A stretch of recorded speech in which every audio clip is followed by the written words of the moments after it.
Namaskar, I'm Abhishek Shrivastava and I'm going to speak on the issue COVID-19, एक भूत या बीमारी. Friends, we all have heard some people saying that भूत वूत कुछ नहीं होता. In the same manner, we also have heard many people saying that corona पुराना कुछ नहीं होता. And hearing people say like this is, according to me, a subject to the violation of fundamental right to life as guaranteed to us by our Indian Constitution under Article 21. Now the question arises, why so? Why to believe in something like Corona Porona? Why to stop our life for something which is as simply described as Sardi Khasi?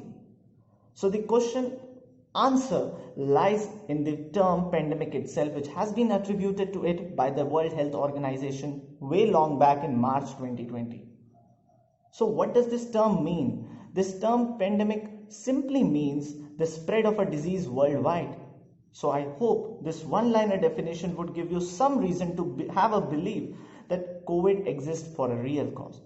And if still you don't believe in it, then here is my video and maybe I could convince you with some objects and arguments that yes, COVID is there for real. I do believe personally that every one of you here might or may attach more importance to the people's lives, but not on the political opinion on mask, to the nurses and doctors, but not on the absurd theories of immunity. Many people here outrightly reject of corona because of its low fatality rate here. But if you look or peek into the world's data, you might find that in the last 10 days, 1 lakh people have died, whereas 1 lakh people in the starting have died in 100 days. So you could observe that the infection fatality rate might be lower, but still the accumulation of deaths, the absolute number of deaths are getting very high as the cases are many-fold. Now here at the very starting of my facts and speech, I must tell you the facts in my video have been taken from the Twitter handle of Dr. Fahim Yunus, a renowned doctor in the United States. So now here are some myth and their related facts. Myth 1, that COVID is ending, so we don't need a vaccine, we can do without it. Fact 1, that serological surveys have shown regularly that 90% of the world still remains to be infected or are at risk to be exposed to COVID-19. So doctors believe that vaccine could be our best shot. Myth 2, every one of us will get COVID. Fact 2, that so far only or less than 10% of the world has been exposed to COVID-19. And even this number is in case, even if we multiply the reported cases by 6 times, taking into consideration the underreportage of cases. And in previous epidemics or pandemics like Spanish flu, 65% of the people of the world did not ever get Spanish flu. 80% of the people did not ever get H1N1 virus. So doctors believe that it might be possible through possible preventions and precautions that 80% of the world will not get COVID anytime. Myth 3, antibiotics and vitamin pills kill COVID. So fact 3, antibiotics evidently do kill only bacteria, not viruses, and COVID is a virus. Vitamins are not killing COVID, there is no evidence of it. So take vitamin pills only if you are deficiency in any of it.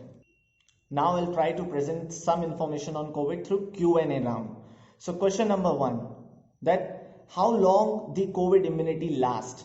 So the answer 1 is, the data says it's for 7 months, but it also differs on individual basis. Question 2, is it risky to be in the trial of COVID vaccine? So answer is that there is some or little evidence that it can happen, but 1 in a million can have serious side effects from a vaccine. Meanwhile, COVID-19 is killing 8,000 to 10,000 people every day. So you can now bet a gadget. What is the timeline of this whole COVID positive thing? So you will be exposed on day 0, then you can be tested positive on day 3 or day 4. Your symptoms will be onset from day 5 or 4, and then you can have a test, but it's not advisable because after 10 days you might have the dead virus present there, but still it would not be contagious enough. So you are only contagious from day 4 till day 12 or 11. Last question, that which vaccine will likely to be reaching the developing nations first? So experts believe that forget about Moderna vaccine, forget about Pfizer vaccine in any time soon. Despite all the limitations and its problems, Oxford's University and AstraZeneca's vaccine is the front runner in it, with 3 billion doses, affordability, and normal fridge storage temperatures capacity. And now after this informative Q&A round, I just would like to say that let us remember our duty against this COVID virus. It is not as simple as that sardi khansi which will only affect you. It is that contagious disease which can also affect you, but it can also be transferred to so many people if you remain careless. So believe in that term pandemic. So let's not treat a single death as a tragedy and million of deaths as only a statistic. So friends, most importantly, what we can do our least is to realize the pain, realize the grief of our health workers, of our frontline workers, of our doctors, of our nurses, of our Anganwadi workers, of our police and security forces. That it's been time that they have been in this fight for so many months. So let us just feel for them and fight against this virus. And if we want to go back to school back, if we want to go back to colleges, if we want to go back to offices, to cinema halls with our friends, to engage with everybody, let's treat this virus, let's fight this virus by just recognizing it rightfully and not spreading any kind of misinformation. So here is a golden mantra for you, that wash your hands, wear a mask properly, and avoid crowds and marriages if you can. Thank you and have a nice day.